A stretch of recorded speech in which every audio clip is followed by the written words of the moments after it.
With Vince Carter here at the Dirk Nowitzki Heroes baseball game. First of all, that's really your glove? Absolutely. And so you've actually used it, even though it looks like it's straight out of the bag? Absolutely. All right, and what about the hat? You're going to leave it flat billed and too big?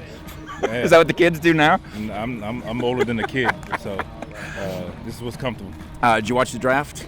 Did you watch that? Up until that last Carolina guy got drafted.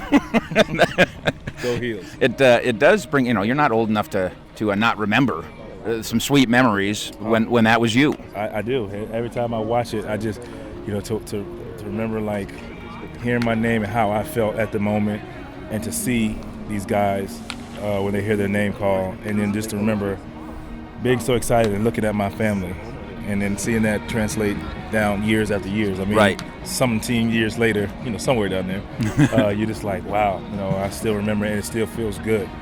It's like that's where it started. So, I hope they enjoy it and cherish it. And Vince, speaking of your family, when you first rolled into town, we were at the Fan Sports Lounge, the saloon, and we talked. I think it was Marion's Christmas deal or something. Oh, okay, yeah.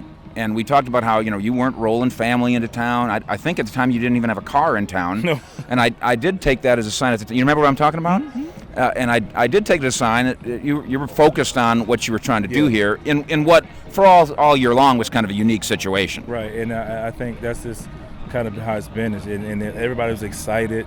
It's like closer to home because I was out in Phoenix, and I'm a little closer to home. So like everybody's like, yeah. I said, okay, that's fine. Everybody can come, but let me, do what I need to do, get established first. And it was, like I said, it was a quirky year because you were just going through the lockout and just like, okay, boom, season starts. Right. So for us, it was just like, all right, let me just understand where I'm going. I don't want family here, and I can't tell them where to go because I don't know where I'm going. So it's like the blind leading the blind. So that's just been my approach. I don't really have a lot of people that I roll with anyway. Right. It's just I'm about business, and I'll see you in the summer. You're in as we sit here Friday, you're kind of in an interesting contractual situation. Donnie and the Mavericks tell me your number and your talent, they like where that's at. Obviously, though, that tomorrow might be the day that you're a chip for them to do other things, and it is a business, isn't it? Yeah, it is a business, and I understand that, and I've been through it before, and this is. It's no hard feelings because you have to understand. Like I said, it's a business that comes with it, and I've sat and talked with them. My agent talked to them and said, "Hey, this is where I want to be."